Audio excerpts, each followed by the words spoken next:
pupil. Mm, but he was blind.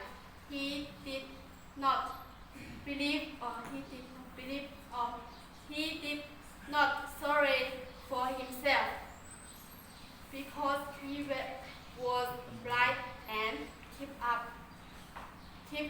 up himself. One day, he felt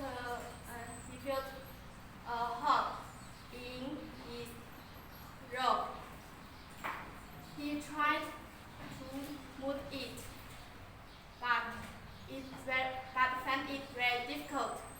Mm. He can man he can man he can man even eat.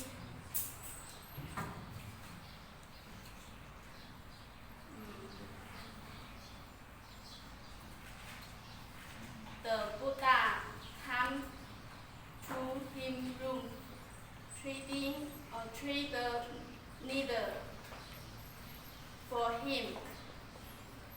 The Anuradha said, ask who's trading the needle for me?